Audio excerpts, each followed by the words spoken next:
Bonjour à toutes et à tous. On est content de commencer cette deuxième journée avec un très beau programme et je tiens encore à remercier le comité organisateur pour toute la préparation et l'organisation de ce congrès. On va commencer la journée aujourd'hui avec la conférencière invitée qui est Dr Sylvie Belleville. Sylvie Belleville est professeure titulaire au département de psychologie de l'Université de Montréal et elle est titulaire de la chaire de recherche du Canada en neurosciences cognitives, du vieillissement et plasticité cérébrale. Et elle est aussi directrice de laboratoire au centre de recherche de l'Institut universitaire de gériatrie de Montréal. Sylvie est reconnue pour ses travaux portant sur l'entraînement cognitif, sur la prévention du déclin cognitif et sur les changements cognitifs dans le vieillissement et dans le trouble cognitif léger. Elle dirige aussi depuis 2023 le réseau québécois de recherche sur le vieillissement, le RQRV, et co-dirige l'équipe intervention cognitive, réserve et plasticité cérébrale pour le consortium canadien sur la neurodégénérescence liée au vieillissement. Merci Sylvie. Merci beaucoup. Merci évidemment pour l'invitation. Merci aux collègues de la SNLF. C'est vraiment un plaisir d'être ici ce matin et de vous parler de réserve cognitive et intervention non pharmacologique, approche et défis. Alors, Anna et Sven m'ont bien dit, il faut parler aussi des enjeux. Donc, je vais essayer de parler aussi des enjeux dans ces approches. Donc, approche et défis pour augmenter la résilience face au vieillissement cognitif. Bon, une petite slide pour euh, relater mes conflits d'intérêts. Et ici, ben, pourquoi on se préoccupe de la santé cérébrale et cognitive au cours du vieillissement? Pourquoi on s'intéresse à ça? Eh bien, d'abord, pour des gens comme Madame Hamel, qui donne tout son sens. Alors, j'ai eu deux professions principales. J'ai d'abord travaillé aux Archives nationales. J'étais responsable du secteur des cartes et plans et du secteur des photographies, qui était mon préféré, évidemment. Et par la suite, c'était au ministère de l'Environnement. Et dans ce ministère-là, je suis rentrée pour m'occuper du dossier des sols contaminés. Mais par la suite, beaucoup d'autres dossiers sont ajoutés parce que je suis restée là 12 ans à peu près. À la fin de la soixantaine, là, j'ai commencé une maîtrise en psychosociologie à Rimouski. Et c'est quelque chose que j'ai adoré. Ça durait normalement 3 ans, mais j'ai fait 4 ans. Parce que je trouvais trop intéressant, puis je trouvais que je pouvais me cultiver encore.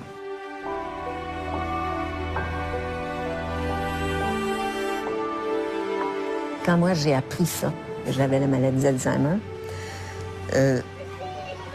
c'est sûr que ça a changé mon regard sur moi-même. Et que j'ai tendance à me voir dans 5 ans, dans 10 ans, et puis peut-être même à la fin. Je pense que mes amis, peut-être qu'ils ont commencé, dès le moment où j'ai parlé du diagnostic, à me percevoir différemment. Et j'imagine qu'ils se rendent compte que j'ai pas changé du jour au lendemain, là. J'ai pas tout perdu, là. Je suis toujours capable de parler. Et je me dis que je pense que mes amis sont comme moi, ils s'adaptent un peu à ce qui m'arrive. Et si un jour l'adaptation n'est plus possible, parce que on sait quand même où ça mène, là, ben mes amis, je sais pas, je vais leur dire adieu un derrière l'autre, mais sans dire le mot.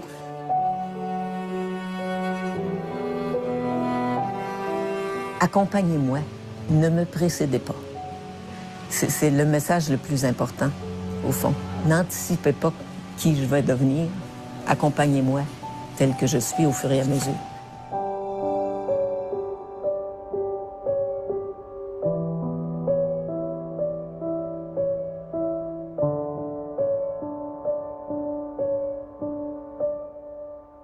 Alors, je pense que c'est quelque chose qui, moi, me touche, me bouleverse encore. Je l'ai entendu plusieurs fois. C'est bouleversant. Et oui, Madame Hamel, on va être avec vous, on va être avec les gens qui sont avec vous. Et je pense que ce témoignage nous rappelle pourquoi on fait ce qu'on fait tous ici dans le domaine de la santé cérébrale et cognitive. Alors, évidemment, la raison pourquoi on fait ça, c'est parce que le nombre de cas de troubles neurocognitifs majeurs va exploser dans les prochaines décennies, on le sait, parce que le nombre de personnes âgé va augmenter. Et évidemment, vu que la maladie d'Alzheimer, les maladies neurodégénératives sont des maladies associées au vieillissement, si on repousse le diagnostic, on a un impact majeur sur le nombre de cas. On sait que de repousser d'un an pourrait réduire le nombre de cas de 500 000 au niveau mondial, 4 millions si on repousse de 5 ans. Donc, on peut avoir un impact gigantesque juste à repousser le diagnostic en jouant peut-être sur les facteurs de risque modifiables. Et vous connaissez probablement tous cette étude de Livingstone qui est maintenant largement citée et qui est une méta-analyse des méta-analyses dans laquelle les auteurs ont identifié une douzaine de facteurs de risque, de protection, qui sont modifiables, qui apparaissent tout au long de la vie, et qui nous indiquent bien que la santé cognitive, la santé cérébrale, c'est quelque chose sur lequel on peut agir tout au long de la vie. Et plusieurs de ces facteurs semblent liés directement ou indirectement à la stimulation cognitive, notamment, par exemple, évidemment, l'éducation, mais aussi le fait d'avoir des limitations sensorielles ou le fait d'être isolé socialement. Alors, quels sont les mécanismes qui jouent ou qui pourraient sous-tendre l'effet protecteur ou, de ces facteurs de risque modifiables identifiés par Livingston? Ben, vous les avez ici, les facteurs qui ont été identifiés dans cette méta-analyse. Et les mécanismes proposés sont soit qu'ils agiraient directement en réduisant les dommages neuropathologiques, donc par exemple réduire le niveau d'amyloïdes, avoir un impact sur la protéine tau, sur la santé vasculaire, sur l'inflammation. Et ça fait en sorte que le cerveau qu'on a un meilleur maintien cérébral, on a un cerveau en meilleure santé. Mais on peut aussi, ces facteurs-là pourraient aussi agir via la réserve cognitive. La réserve cognitive, elle vient agir pour contrer les effets des dommages neuropathologiques. Donc, les dommages neuropathologiques sont présents, mais ils n'ont pas le même effet sur la cognition parce que l'hypothèse, c'est qu'il y a des processus de compensation qu'on souhaite comprendre un peu mieux qui vont agir pour réduire l'impact négatif des changements cérébraux sur la cognition. Donc, les deux mécanismes vont avoir le même effet qui est de retarder le déclin cognitif. Alors, évidemment, une question importante est de savoir si on peut, via des interventions non pharmacologiques, moi je vais surtout parler des interventions cognitives, si on peut avoir le même effet. Donc, on parle à droite de facteurs qui sont des facteurs au long cours, mais on peut peut-être avoir des effets avec des interventions, même si on les met en place tard dans la vie. À la fois pour réduire les dommages neuropathologiques, par exemple, on pourrait penser à l'activité physique, mais aussi pour augmenter la réserve cognitive, par exemple, des interventions qui vont agir plus sur les interactions sociales, sur le niveau d'éducation, et peut-être même d'autres interventions comme l'activité physique pourraient aussi avoir un impact indirect via la réserve cognitive. Alors, quelles sont les interventions cognitives auxquelles on peut s'intéresser? Ben, il y a une grande, une façon relativement, je dirais, large d'identifier les différentes, de qualifier ou de diviser les interventions cognitives, qui est celle qui a été proposée par Linda Clare et Alex Bahar-Fuch, et qui vont d'abord définir les interventions cognitives comme différentes approches comportementales qui sont créées pour favoriser la cognition. Et on va distinguer au sein de ces approches trois grands types. J'en parlais, chacun de ces types avec différents niveaux de détails, mais je vais aborder chacun de ces grands types dans ma présentation aujourd'hui. D'abord, l'entraînement cognitif, dans lequel on va tenter d'améliorer, d'optimiser une des composantes cognitives soit en enseignant des stratégies. Donc, on va avoir des approches stratégiques. On apprend à faire une tâche de façon différente, avec des processus alternatifs, soit via la pratique répétée, dans laquelle on va essayer de faciliter un processus cognitif. La réadaptation cognitive est une approche individualisée. Donc ici, on va axer sur un symptôme qui est évoqué par la personne ou par ses proches, qui est embêtant, un symptôme sur lequel on veut agir. Et on va mettre en place un certain nombre d'approches pour réduire l'impact de ce symptôme. C'est une approche beaucoup plus individualisée et plus centrée sur le symptôme. Alors que la stimulation cognitive, ben ça, c'est assez large. Hein? Il y a plein de choses qu'on rentre dans ça, mais globalement, on pourrait la définir comme une approche très générale qui va viser tant la cognition que le bien-être. Donc, on a des approches factorielles comme le loisir, même le travail cognitivement stimulant, apprentissage tout au long de la vie, l'art, la culture, etc.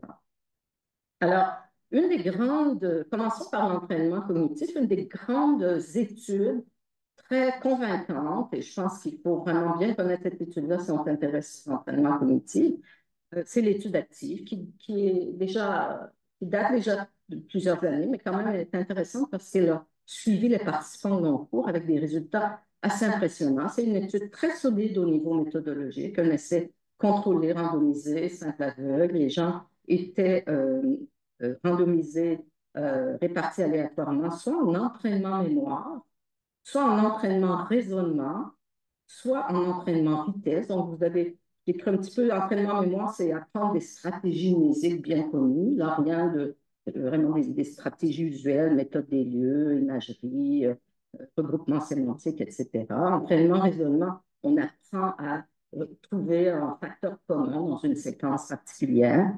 Et entraînement vitesse, ça, c'est un entraînement un peu plus, je dirais, sur le processus, dans le sens qu'on va pratiquer on va s'entraîner à réagir rapidement à des stimuli qui apparaissent dans l'environnement visuel. Et il y avait un groupe contrôle sans intervention. Et ce qui est intéressant avec cette étude, bon, très, très grands échantillons, comme vous voyez ici, des personnes qui vivaient dans la communauté, donc déjà sans trouble cognitif à la base. Et ce qu'on observe, et ce qui est intéressant, c'est le suivi, c'est-à-dire qu'il y a eu un suivi après 2 ans, après 5 ans et même après 10 ans. Et vous voyez ici les effets dans lesquels on montre de façon très systématique, peu importe le suivi, un effet très spécifique. C'est-à-dire que l'entraînement mémoire améliore la mémoire, mais pas les autres composants cognitifs. L'entraînement raisonnement améliore le raisonnement, pas les autres composants cognitifs. Et l'entraînement vitesse améliore la vitesse et pas les autres composants cognitifs. Et ça fait du sens parce qu'évidemment, on ne fait pas n'importe quoi pour avoir n'importe quoi. On a un impact qui est très ciblé. L'ingrédient actif va jouer sur la composante sur laquelle il joue effectivement. Et donc, vous avez, ce qui est aussi très spectaculaire, vous avez ici le suivi 10 ans, on voit peut-être pas très, très bien. Vous pouvez aller voir le papier, dans lequel on montre que les effets se maintiennent sur 10 ans. Les effets sont vraiment très importants jusqu'à 5 ans. Ils diminuent un petit peu après 10 ans, mais il y a des effets qui restent significatifs, qui restent présents et significatifs sur l'entraînement, raisonnement, l'entraînement vitesse. Donc, très, très intéressant, effet positif durable sur les composantes entraînés chez des aînés sains. On s'est, nous, intéressés à utiliser ce type d'entraînement avec des personnes avec un trouble cognitif léger parce qu'on sait que ces gens-là ont plus de risques de développer un trouble neurocognitif, une maladie d'Alzheimer. On pense que plusieurs d'entre eux ont déjà une maladie d'Alzheimer et ils vont progresser vers un trouble neurocognitif majeur. Donc, c'est intéressant. On a, avec d'ailleurs Brigitte Gilbert ici et d'autres collègues, développé un programme d'entraînement qui est vraiment adapté à cette population-là. Donc, on offre une boîte à outils, un éventail de stratégies, pas juste une stratégie, mais plusieurs stratégies qui vont viser les composants de mémoire qui sont atteints dans le trouble cognitif léger, notamment l'encodage et le fait de faire un encodage qui soit efficace, riche, élaboré. Et ça a du sens parce que, évidemment, une approche de réhabilitation est moins pertinente. Ces gens-là n'ont pas encore d'impact fonctionnel. Donc, on leur donne quelque chose alors qu'ils sont peut-être en mesure justement de l'apprendre, de bien consolider ces stratégies, puis après les utiliser plus longtemps au fur et à mesure qu'ils vont développer des problèmes plus importants. C'est relativement court comme entraînement.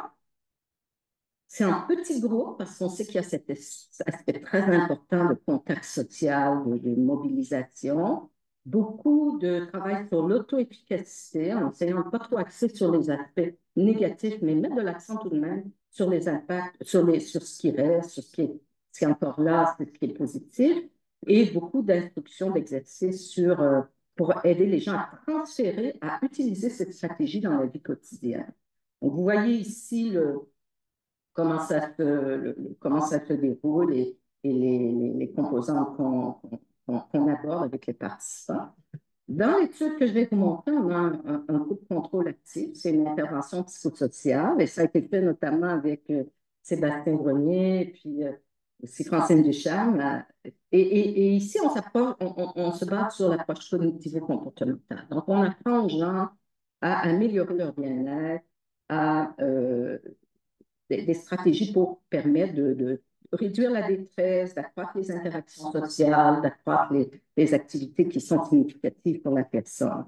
Parce qu'on sait que ces gens-là ont quand même une certaine détresse, on sait peut-être que ça va les aider. Alors, un essai contrôlé randomisé ici dans cette étude financée par les IRSC, dans lequel on avait donc aléatoirement les participants à un de ces trois groupes. Et puis, ces 8 séances, comme je l'ai dit tout à l'heure, avec on évalue l'effet tout de suite après, 3 mois plus tard, 6 mois plus tard. Et puis, on a eu l'opportunité d'avoir un financement pour aller les revoir 5 ans plus tard. Alors, les résultats sont très clair, hein, et c'est cohérent avec ce qu'ont montré les collègues avec des AG5, c'est-à-dire que les personnes avec troubles cognitifs légers bénéficient de ces interventions, particulièrement pour la mémoire différée, qui est justement la mémoire qui est la plus atteinte, et on sait que ça prédit, que ça prédit la progression vers la démence, donc c'est une bonne nouvelle. Donc, vous voyez ici les personnes qui ont été randomisées dans la condition entraînement mémoire, comparé aux gens qui ont été randomisés à la condition psychosociale et le groupe contrôle. Donc, aucun effet pour le groupe contrôle, le groupe psychosocial. Bon, un peu dommage, on n'a pas non plus d'effet, on aurait pu penser que l'intervention psychosociale aurait eu un effet sur les symptômes de détresse, ce n'est pas le cas. On n'a pas d'effet ici. C'est des gens qui étaient quand même qui avaient peu de symptômes. C'est peut-être pour ça qu'on n'a pas réussi à identifier les gens qui sont des bons répondeurs à ce type d'intervention parce qu'ils étaient déjà à la base pas très, très atteints. Alors, un effet intéressant sur la mémoire, super. Généralisation maintenant, je dirais que c'est oui et non. C'est-à-dire que quand on les interroge sur l'utilisation des stratégies dans la vie de tous les jours, les gens vont nous dire oui, j'utilise les stratégies, mais on ne voit pas d'effet sur les activités complexes de la vie quotidienne ou sur la mémoire auto-rapportée. Résultat très intéressant, et Marc Costa, d'ailleurs, qui est peut-être dans la salle, a participé à ce suivi sur 5 ans.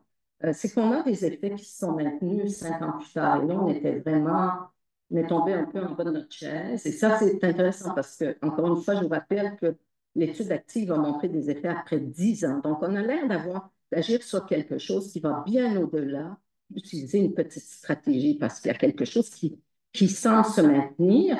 Donc, on a un effet qui se maintient dans le groupe qui a été randomisé à la condition entraînement mémoire aux deux autres groupes 5 ans plus tard. On voit que tout le monde décline un petit peu, mais la différence entre les groupes reste significative. Peut-être qu'ils vont se rejoindre à un moment donné, mais on a réussi quand même à maintenir cet avantage du groupe qui a eu l'intervention. Et tout aussi, je dirais, encourageant, et cet effet sur le MoCA, où on voit que le groupe qui a reçu l'intervention se maintient parfaitement 5 ans plus tard, alors que les deux autres groupes déclinent. Donc, des résultats, je dirais, intéressants au niveau de l'entraînement sur la mémoire. On s'est aussi intéressé à l'entraînement attentionnel parce qu'on sait que c'est une plainte chez les personnes avec un trouble cognitif léger et chez les âgés normaux. Donc, il y a beaucoup de travaux dans le laboratoire qui utilisent l'entraînement en priorité variable. On aime beaucoup cette intervention. Moi, je l'aime beaucoup. Et quand j'aime, je garde. Donc, je suis fidèle à l'intervention. On fait beaucoup de travaux. Et c'est une intervention dans laquelle on va mettre les gens en condition de double tâche. Ils font 2 choses à la fois.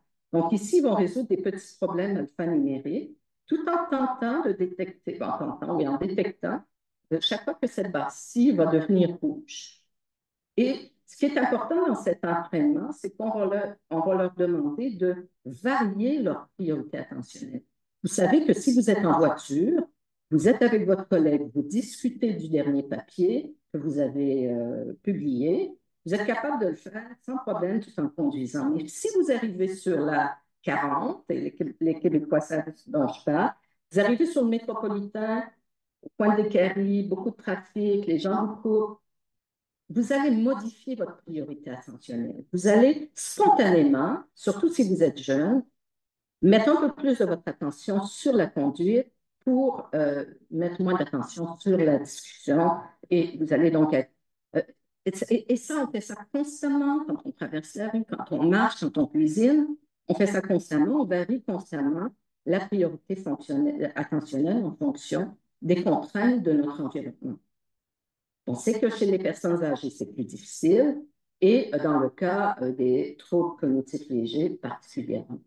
Donc, on a utilisé cet entraînement où les gens vont apprendre à, on va leur demander de varier leur priorité attentionnelle. Pendant quelques blocs d'essai, ils vont par exemple mettre plus de leur attention sur la tâche alphanumérique, puis ils vont mettre plus d'attention sur la barre. Donc, on voit qu'ils vont faire ça varier avec du feedback pour un peu travailler aussi la composante métacognitive. Et on va comparer ça avec des conditions où on fait juste répéter les deux tâches en même temps, ou alors on fait chacune des tâches en focalisé. On a utilisé les deux types de contrôle dans nos travaux. Ce que je vous montre ici, ce sont nos résultats avec une de mes étudiantes, Lisa Gagnon, sur l'entraînement en priorité variable chez des personnes avec troubles cognitifs légers exécutifs, donc des gens qui avaient des problèmes à ce niveau, et où on a comparé la priorité variable avec la pratique divisée. Donc, on fait les deux tâches en même temps sans nécessairement jouer sur ce contrôle attentionnel.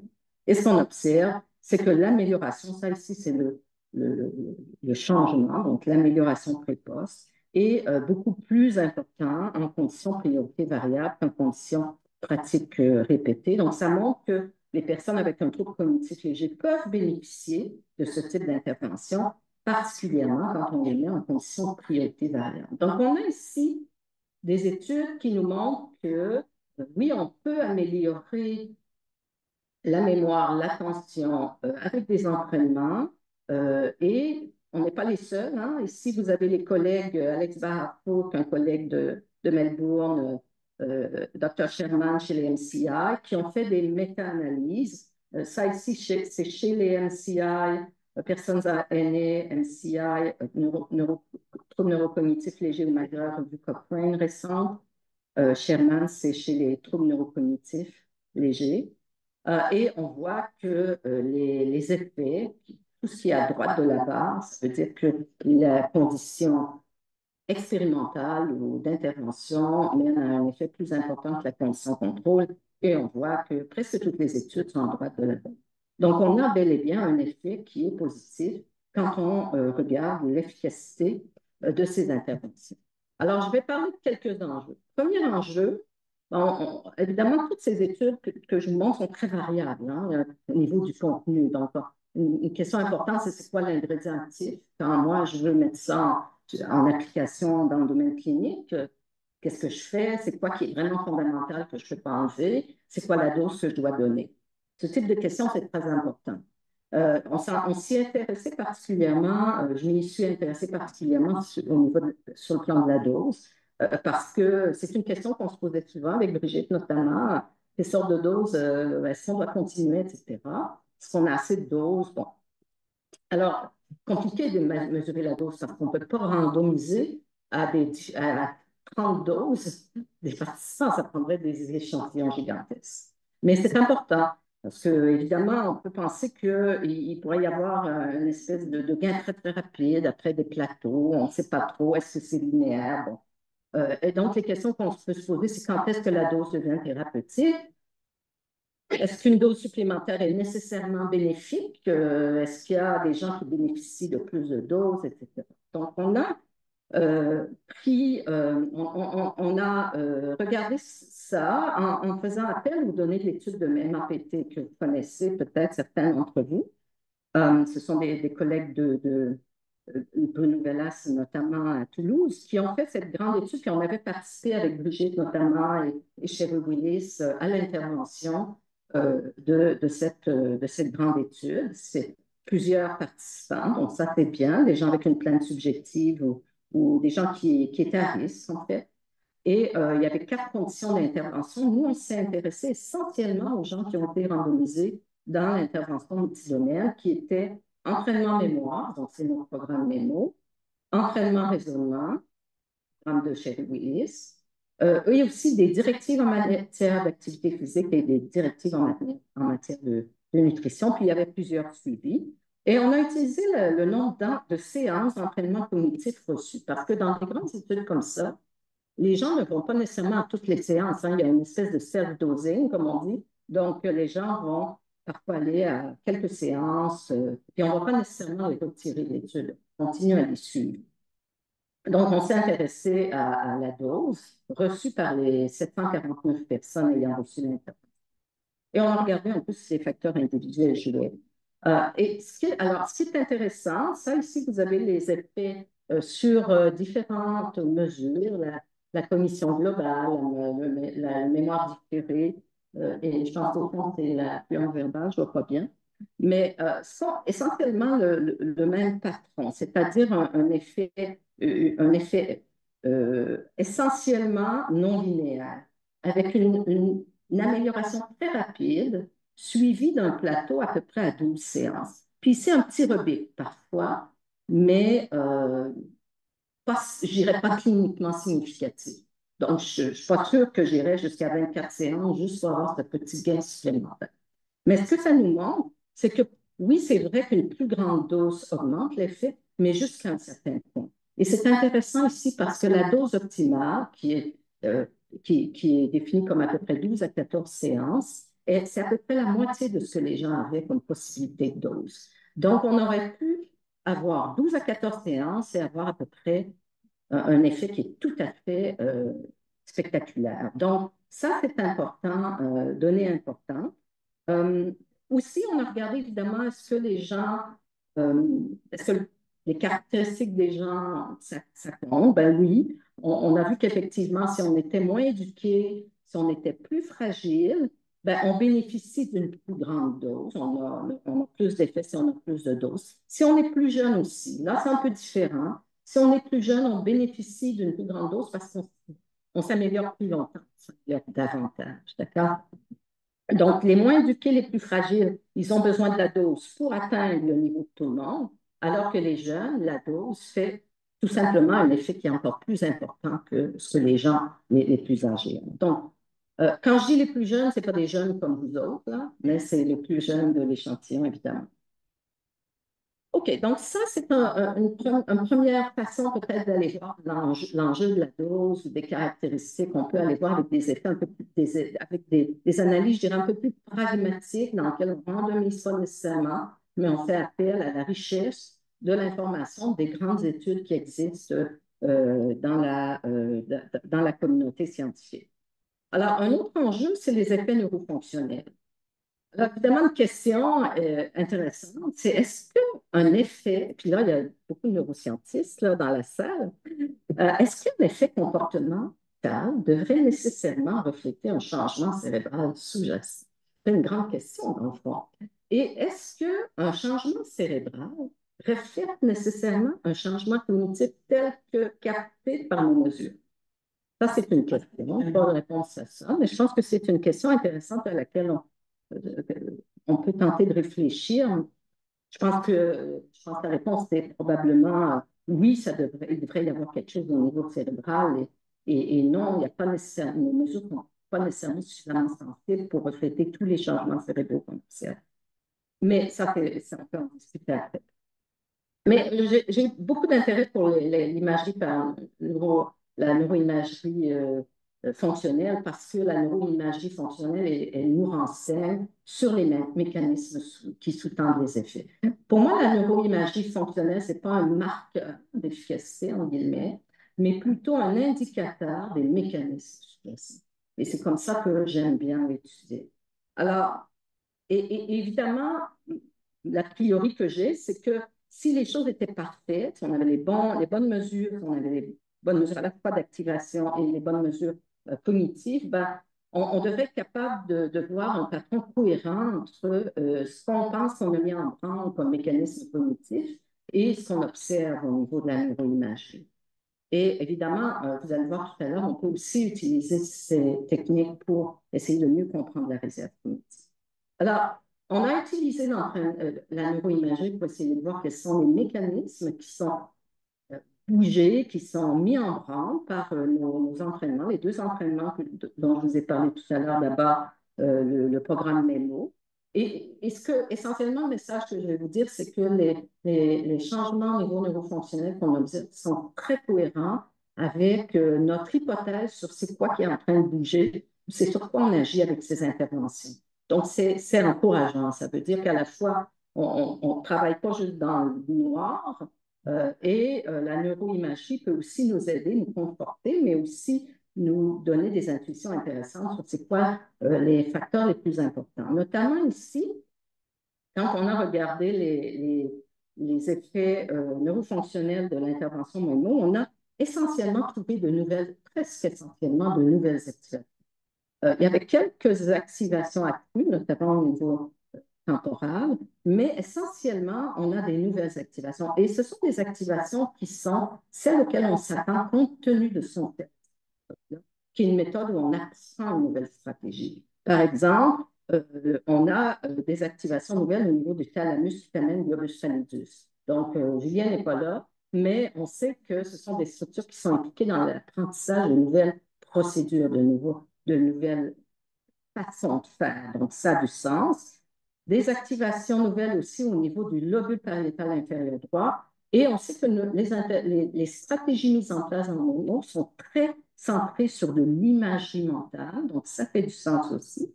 Et ce qui est intéressant, c'est que c'est la seule région qui corrèle avec notre efficacité post-entraînement, c'est cette région pariétale droit. Et donc, ça nous montre bien que c'est peut-être ça l'ingrédient actif de notre intervention. Ou en tout cas, c'est un ingrédient actif qui détermine largement notre efficacité au niveau comportemental. Alors, on a aussi regardé comment notre entraînement en priorité variable modifie le cerveau. Et là aussi, on a trouvé des résultats intéressants parce qu'on a comparé l'entraînement en priorité variable, qui est vraiment un entraînement très stratégique, hein, métacognitif, conscient, les gens doivent apprendre à mieux contrôler leur attention. Donc, dans cette condition, on a de nouvelles activations dans une région préfrontale qui est, on sait, impliquée dans la métacognition et dans le contrôle de double tâche. Donc, encore une fois, on a l'impression que ce sur quoi on agit, c'est cette composante métacognitive, double tâche, contrôle attentionnel, et ça tombe bien, c'est ça qu'on voulait faire. Alors qu'en pratique répétée, quand les gens vont faire juste chacune des tâches en attention focalisée, ben là, on a des réductions d'activation. Pourquoi? Parce que la littérature nous indique bien que quand on pratique une tâche, on va généralement avoir une réduction, une plus grande efficacité des régions impliquées dans cette tâche-là. Donc, encore une fois, quelque chose qui est très cohérent avec ce sur quoi on pense qu'on a agi. On a aussi utilisé la neuroimagerie pour répondre à cette question qui est-ce que quand on fait des entraînements de ce type, est-ce qu'on crée de la réserve, en guillemets? Souvent, on va dire ça, crée de la réserve. Ça a l'air bien, mais est-ce qu'on peut vraiment essayer de documenter ça de façon un peu plus empirique? Et on l'a fait, bon, c'est évidemment une preuve de concept très prudent, mais on a regardé si ce type d'entraînement, d'une part, augmentait ou amenait des changements qui étaient différents selon le niveau d'éducation des gens à la base. Et la réponse est oui. C'est-à-dire que quand on utilise une tâche d'entraînement de mémoire très simple, ici méthode des lieux, sont des gens avec des fins cognitives subjectives. D'abord, avant l'intervention, un très gros effet d'éducation qu'on a rapporté, qu'on a observé fréquemment, c'est-à-dire les gens moins éduqués activent moins leur région temporale lorsqu'elles font des tâches de mémoire que les gens plus éduqués, éduqués avec éducation formelle ici. Mais ce qui est intéressant, donc on l'a ici à la base, ce qui est intéressant, c'est qu'après l'intervention, il y a un patron assez particulier auquel je pourrais revenir, mais après l'intervention, essentiellement, on a une réduction très, très importante de ces différences parce que les gens avec moins d'éducation vont augmenter considérablement leur niveau d'activation après l'intervention, ce qui fait que, bon, ici, il y a un patron étrange, on peut en parler, j'ai des hypothèses là-dessus, mais essentiellement, on voit une augmentation qui fait qu'après l'intervention, les gens qui ont un niveau d'éducation plus réduit ont un patron d'activation qui est comparable, équivalent à celui des gens qui avaient, avant l'intervention, moins d'éducation. Et ça tombe bien parce que aussi, c'est une région où, grâce aux données SIMACU, nous avions observé un effet lié, ici non pas à l'éducation, mais avec un questionnaire de proxy un peu plus élaboré, où on avait vu qu'effectivement, les gens qui ont de score supérieur dans un questionnaire de proxy de réserve, donc on comprend l'éducation, la profession, toutes les activités associées à une plus grande réserve, mais ils ont une plus grande activation temporelle droite. Et c'est l'activation temporale droite qui va venir modérer l'effet délétère de l'atrophie hippocampique sur une tâche indépendante de mémoire associative. Donc, on voit ici que les gens qui ont une plus grande activation de cette région-là, même s'ils ont un petit hippocampe, il n'y a pas d'effet sur leur mémoire associative, alors que les gens qui ont une plus faible activation de cette région ont un effet délétère de la taille hippocampale sur la mémoire associative. Donc, ça nous indique que, tiens, c'est intéressant, on semble avoir ici un entraînement qui va favoriser des mécanismes similaires à ceux associés à la réserve. Avec toutes les mises en garde qu'on doit mettre là, c'est-à-dire on sait que ça ne veut pas nécessairement dire, parce qu'il y a une similarité, on va dire, phénoménologique, qu'on a exactement induit les mêmes facteurs, mais ça nous donne l'impression que de dire qu'on est en train de jouer sur des facteurs de réserve, c'est peut-être pas si bête que ça. Alors, un autre enjeu important qu'il faut regarder en face, c'est le fait que les interventions cognitives fonctionnent très bien, je l'ai montré, quand on évalue leurs effets avec des tâches proches de celles entraînées. Mais beaucoup plus difficile de montrer des effets sur des tâches éloignées ou dans la vie. Et ça, c'est un enjeu majeur. Parce qu'évidemment, en général, ce qu'on veut, c'est améliorer la vraie vie. Surtout dans les tâches de stratégie. On veut que les gens les utilisent, on veut que les gens, que ça ait un impact. Alors, le transfert est donc une question vraiment complexe auquel il faut s'attaquer. Le transfert, c'est une notion qui est très complexe. Si on regarde les modèles de transfert, par exemple, la plupart des théoristes, des théoriciens vont nous dire, attention, la cognition et le cerveau ne sont pas des muscles, et c'est faux de croire qu'on pourrait, par miracle, augmenter la capacité avec l'entraînement cognitif de la mémoire ou la capacité, augmenter comme un muscle la capacité de la mémoire. On va probablement plutôt jouer sur des stratégies, des sous-stratégies qui vont nous permettre qui vont peut-être pouvoir se généraliser dans d'autres tâches.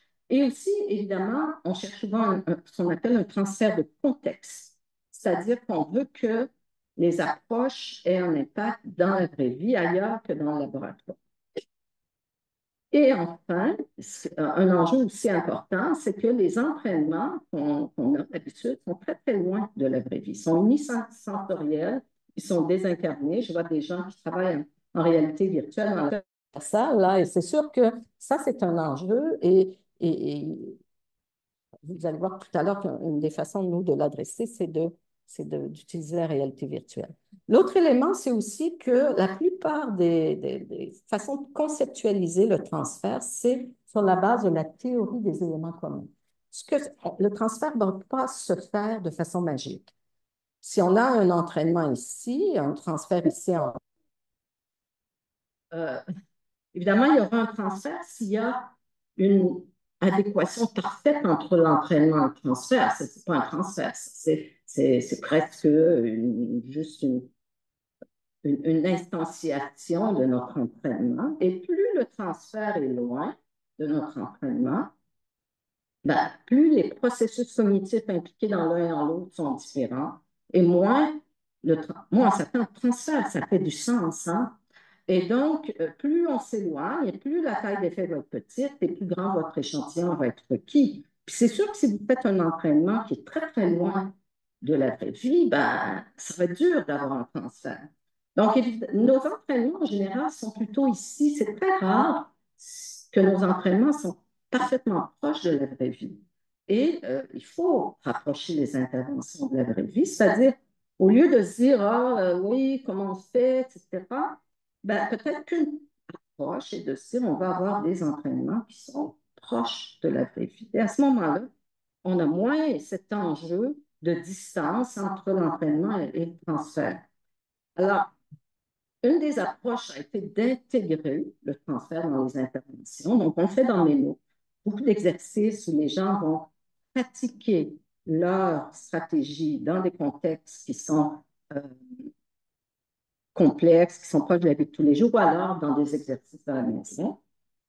Bottioli a aussi fait ce type d'approche en essayant, en enseignant vraiment à tester, donc avoir une espèce de compréhension très profonde de la stratégie qu'on prend pour pouvoir voir comment on peut l'adapter dans la vraie vie, dans d'autres contextes. L'autre élément important à indiquer, c'est que le transfert, il peut prendre du temps avant de pouvoir être observé. Et ça, c'est quelque chose qu'on a observé dans l'étude active. L'étude active n'a pas montré de transfert au tout début parce que les gens n'avaient juste pas d'impact dans le quotidien et le transfert s'est manifesté après 5 ans. Et après 10 ans, on est encore plus important. Donc, le transfert peut prendre du temps. L'autre approche, et là, évidemment, on a Stéphane, je ne sais pas s'il est là, mais Hélène Amieva est là, les approches de réadaptation, ce sont des approches qui, essentiellement, contournent la question du transfert parce qu'elles vont axer sur les activités significatives. Donc, elles sont, l'entraînement et la vraie vie sont fondamentalement, par définition, intégrés. Donc, on sait notamment que Stéphane Adam, avec Martial Van der Linden, notamment, ont utilisé cette approche-là auprès de personnes avec maladie d'Alzheimer. Et Linda Clare aussi utilise beaucoup cette approche en essayant d'identifier les buts importants pour des personnes avec démence et voir comment on peut utiliser des approches individualisées pour améliorer leur capacité à réaliser leurs objectifs. Donc ici, l'idée n'est pas de transférer, parce que justement, l'idée est focalisée sur les buts identifiés par la personne. L'étude d'Etna, qui est l'étude très importante d'Hélène Amieva et de toute grande équipe en France, multisite, qui a montré que cette approche de réadaptation cognitive, qui est une approche individualisée, centrée sur des problèmes identifiés, ben, elle a un impact majeur sur notamment la perte fonctionnelle et sur l'institutionnalisation chez le groupe qui avait été ici randomisé à une approche de réadaptation cognitive. C'était des gens avec démence, hein, comme dans les deux études antérieures. Donc, pour les personnes avec démence, cette approche-là, elle est vraiment très importante et elle permet de réduire cet enjeu lié au transfert. Nous, on s'est beaucoup intéressé à la réalité virtuelle aussi pour amener un peu les interventions dans la vraie vie. Donc ça, c'est quelques études qu'on a publiées, surtout sur des études qui ont surtout servi à valider l'approche. Plus récemment, avec Arnaud Bouju, Véronique Lemieux, Renaud Dagenet notamment, on a essayé d'intégrer la réalité virtuelle dans l'entraînement à priorité variable. Donc, c'est le projet d'Elivia. Donc, je vous ai montré tout à l'heure cet entraînement qui était sur un ordinateur où les gens devaient prioriser entre cette tâche-ci et une tâche de détection, etc. Bien, là, ce qu'on a fait, c'est qu'on a mis ça dans la vraie vie et on a utilisé, donc ce qu'Arnaud a fait, talentueux, très talentueux. Il a créé une version réalité virtuelle immersive, donc les gens sont totalement immergés dans un appartement, et une version tablette. Vous allez voir un peu tout à l'heure. Donc, ce qu'il a fait, c'est qu'il a virtualisé et tabletté, si on veut, l'appartement du CRUGM, qui est un réel appartement en 3 dimensions où on peut tester tout un tas de choses. Donc, il a mis les gens là-dedans et ce qu'il a fait, l'entraînement visait. Donc, ça ici, vous voyez, c'est le vrai appartement. Et là, vous voyez la version virtuelle, c'est remarquable. On ne voit pas très bien ici, mais en tout cas, la qualité est vraiment assez extraordinaire. Dans le fond, dans la vraie vie, les gens sont là-dedans, donc ils sont dans une pièce vide, mais ce qu'ils voient, c'est l'appartement. Et on va leur demander de faire des cafés pour leur grande famille. Famille québécoise, c'est très bon. Donc, beaucoup de café, tout en allant dans le frigidaire, dans le réfrigérateur, dans les armoires, pour essayer de voir ce qui manque comme produit. Donc, quand c'est rouge, ça manque, il faut se souvenir de cette pièce-là, de choses à acheter.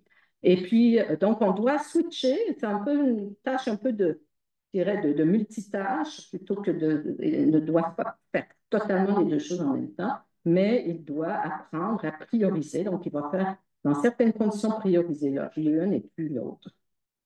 Et ensuite, on va aller tester le transfert dans l'appartement réel.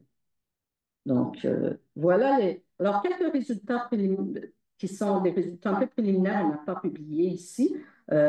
Notamment, Véronique, elle a regardé un peu tout l'aspect euh, euh, user experience, donc la satisfaction, les cybermalaises, le sentiment que c'est efficace ou pas, etc. Donc, essentiellement, les gens adorent la réalité virtuelle. Ils ont plus de présence avec la réalité virtuelle sans s'y attendre. Donc, quand on compare tablette et réalité virtuelle, plus de présence, mais aussi ils trouvent ça plus agréable. Ils ont plus de satisfaction avec l'entraînement en réalité virtuelle qu'en tablette. Vous avez compris que les gens vont faire l'entraînement en réalité virtuelle, vont randomiser soit en réalité virtuelle, soit en version tablette. Donc, il y a des gens qui vont faire le même entraînement, mais en version sur la tablette, qui n'a pas cette espèce cet aspect d'être dans l'espace et de circuler dans l'espace, de faire des gestes similaires à ceux qu'on fait dans la vraie vie. Donc, il y a vraiment quelque chose qui semble avoir une valeur ajoutée dans l'entraînement en réalité virtuelle. Et on le voit au niveau du transfert. C'est-à-dire, quand on va regarder la capacité qu'ont les gens à bénéficier de l'intervention en attention divisée, ben on voit que l'entraînement en réalité virtuelle amène un gain qui est plus important que l'entraînement en tablette, qui n'a pas de gain d'ailleurs par rapport à une condition contrôle active. Donc, il semble que cet entraînement en réalité virtuelle amène vraiment quelque chose qui est peut-être potentiellement intéressant pour contourner ce problème de transfert. Une autre façon de contourner le problème de transfert, c'est d'essayer euh, de regarder d'autres façons d'entraîner la mémoire. Et ici, avec Rudy Purkart, aussi postdoc chez moi, très talentueux, on s'est intéressé à un entraînement qui est pas du tout utilisé dans notre domaine, mais qui est très utilisé dans les techniques interrogatoires, qui vise essentiellement à, si on veut, mettre de l'huile dans le processus de récupération. Et c'est une stratégie dans laquelle on va demander aux gens d'abord on va demander aux gens, on va huiler un peu la machine avec des exercices de récupération. Et ce qu'on voit, c'est qu'un coup qu'on a fait ça, du matériel qui n'a rien à voir avec ce qui nous intéresse vraiment, les gens ont comme mis en branle ce processus de récupération. On voit un transfert sur tout un tas de tâches qui nécessitent ce même processus de récupération. Et ça a été fait dans des contextes plus expérimentaux, en une séance, etc., avec des effets assez intéressants au niveau cérébral. Et nous, ce que Rudy proposait, c'est d'essayer de voir si on était capable de mettre ça en intervention, en co-création avec des aînés. On a identifié plein de situations pour créer une intervention qui fait appel à ce processus ou à cette approche et pour essayer ensuite de voir si ça pouvait améliorer le transfert. Parce que comme ça va huiler un processus cognitif, entre guillemets, on pense que ça a peut-être des chances d'avoir un transfert plus important que des stratégies qui vont devoir être adaptées aux tâches auxquelles on veut les appliquer. Donc ici, dans une preuve de transfert, il a montré que l'intervention qu'il a créée, qu'il a co-créée avec des aînés, elle a bel et bien un effet sur des tâches de mémoire. Donc la mémoire est meilleure, mais non seulement ça, il y a aussi des effets de transfert dans des tâches qui n'ont rien à voir avec ce qui a été entraîné, mais qui nécessitent le processus de récupération, qui sont des tâches de résolution de problèmes, de créativité, etc. Donc là, on va maintenant le tester de façon un peu plus conséquente chez des individus, un grand groupe avec un entraînement associatif comme mesure contrôle et des mesures d'activation et de connectivité fonctionnelle, statique et dynamique qui vont être réalisées par Gloria Leblond-Bachissel. Donc, belles études qui vont peut-être nous aider aussi à contourner ces problèmes. Oui, 10 minutes. Alors, autre enjeu, c'est bien beau, tout ça. Moi, ça fait plusieurs années que je suis dans le domaine, que je montre l'efficacité de plein d'interventions. Et mon grand enjeu, c'est que ça ne se reflète pas dans nos pratiques. C'est que moi, je ne comprends pas qu'il n'y a pas d'intervention cognitive davantage dans la pratique clinique. Et ça, je ne suis pas la seule. Hein. Il y a des études qui ont montré que 50% et même jusqu'à 60% des interventions pratiques cliniques démontrées efficaces vont effectivement être utilisées.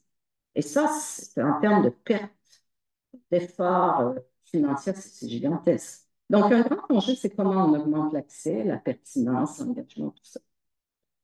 La technologie, évidemment, est très intéressante pour augmenter l'accès parce qu'on sait que les aînés sont de plus en plus technophiles, de plus en plus ils ont l'Internet, ils utilisent la technologie.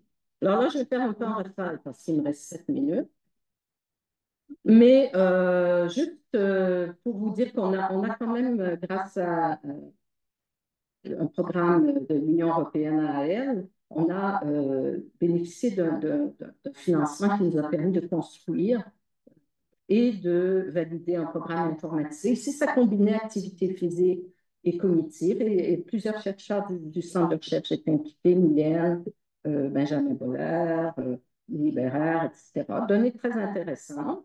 Donc ici, on a ça sur une tablette, un programme informatisé. Puis on a aussi une version informatisée de notre fameux entraînement en priorité variable. Là, très intéressant aussi. Donc, un essai de petit jeu vidéo où on doit apprendre à prioriser. Et ça a été testé chez 120 personnes robustes et très fragiles, études multicentrées. Et on a observé, en effet, une augmentation de la cognition avec ce programme-là, comparé à un contrôle actif, particulièrement chez les personnes très fragiles. Vous avez les effets ici. On a aussi fait beaucoup de travail avec Santé Cerveau Pro, et je vois que Tan est là, qui a conçu tout le module sommeil. Donc ici, c'est un programme éducatif en ligne sur les facteurs de risque et de protection associés à la maladie d'Alzheimer. Ça, c'est le modèle Livingstone que je vous ai montré tout à l'heure. Donc, on a conçu ce programme qui va donner tout un tas d'informations, qui est personnalisé, avec des quiz, avec des activités, développé en co-création encore une fois. Donc, plein d'informations et de stratégies sur les différents facteurs de risque associés à la maladie d'Alzheimer. Grande étude, on a commencé avec une étude pré-poste avec environ 350 personnes et on a des effets très intéressants. Vous voyez ici, ça c'est des données préliminaires sur l'amélioration du risque. Donc, on voit que ces gens-là vont améliorer leur risque tel que mesuré par des questionnaires de risque, notamment après avoir participé à ce programme éducatif. Beaucoup d'intérêt aussi pour des approches artistiques, corps-esprit, musique, théâtre, méditation, pleine conscience, etc. Avec, encore une fois, une équipe incluant Nathalie Bière, incluant Brigitte Gilbert, Nicole Anderson à Toronto, plusieurs personnes d'Ontario et du Québec. On a monté une intervention qui intègre le loisir aux entraînements cognitifs. Parce que les entraînements cognitifs, c'est dit peut-être que ça ne répond pas très bien aux besoins des personnes euh, qui sont moins scolarisés, peut-être, ou qui aiment moins cet aspect qui est un peu académique. Donc, c'est dit, on va intégrer le loisir. Oui, d'ailleurs, Anna Inès, c'est aussi une personne très importante. Euh, donc, c'est un essai contrôlé, randomisé à double aveugle. Les gens, soit faisaient l'entraînement formel avec les activités qui sont connues pour être neuroprotectrices, ici musique, apprentissage espagnol, ou ils faisaient une activité un entraînement actif qui était de visionner, discuter des documentaires. Et ce qu'on a observé, c'est un effet particulièrement sur l'attention. Ici, vous avez l'effet sur l'attention. Bon, c'est dans comprendre là, que c'est dans le sens inverse. En plus, c'est bon, mieux c'est des tâches chronométrées. Alors que, et ça, c'est quand on regarde les deux interventions, soit musique et apprentissage de langue combinée, mais quand on les sépare, on voit que chacune de ces interventions a des effets un peu particuliers, avec l'une qui a un effet un peu plus sur la mémoire et l'autre qui a un effet un petit peu plus sur l'attention. Donc, ça aussi, c'est des données qui sont préliminaires, mais qui donnent à penser que le fait d'intégrer les loisirs pourrait avoir une fonction particulière. Et ensuite, bien, évidemment, puisque je vous ai dit toute l'importance de faire des études de mise en œuvre, d'implémentation. Et ça, c'est quelque chose qui m'intéresse beaucoup, c'est-à-dire comment on fait en sorte que les interventions dont je vous ai parlé, super belles interventions efficaces, elles sont bel et bien utilisées, tant par les aînés que par les intervenants. Pas juste pour les aînés, mais aussi les intervenants. Et pour ça, il est nécessaire de comprendre c'est quoi les barrières à l'utilisation de ces interventions-là. Pourquoi elles ne sont pas mises en œuvre? C'est quoi les obstacles? On a fait un petit pilote de ça avec la Fédération québécoise des sociétés alzheimer et santé cerveau pro, juste pour vous dire que dans Santé Cerveau Pro, c'est un programme qui est en ligne, mais on a aussi ajouté des activités sociales, groupe de discussion mensuel qui était animé par la fédération avec du matériel, tout ça. Donc ça fait partie des stratégies qu'on a utilisées pour essayer de faciliter la mise en œuvre de cette intervention. Vous avez ici ce qu'on appelle des stratégies de mise en œuvre. Quand on fait une étude d'implémentation, on souhaite essayer de voir comment on peut aider la mise en œuvre. Évidemment, faire des activités sociales, c'en est une. On peut développer du matériel additionnel pour les organisations. On peut faire de la formation. On peut aller voir les leaders d'opinion, donc les gestionnaires, c'est les convaincre de l'efficacité. Donc, tout un tas de stratégies qu'on peut mettre en œuvre, qu'on a mis en œuvre dans un contexte particulier, puis qu'on va évaluer. Alors, on est en train de regarder là, les données qu'on a à date. Puis c'est très intéressant, notamment, les gens vont nous dire, ben, si vous voulez implémenter ça, il faut que ce soit plus court, c'est trop long.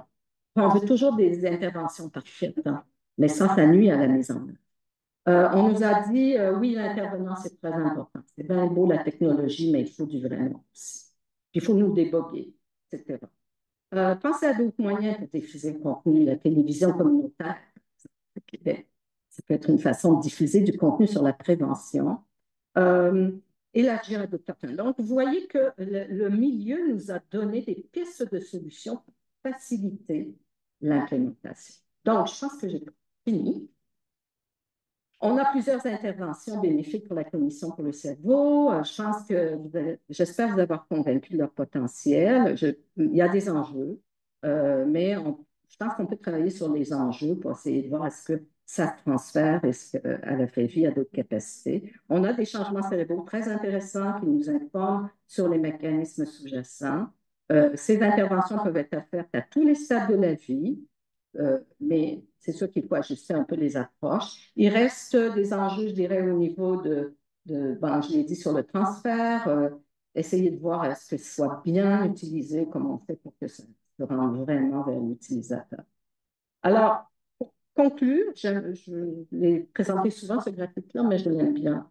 On sait que le vieillissement cognitif, ça va dépendre de forces négatives, évidemment, les changements qu'on observe dans le cerveau.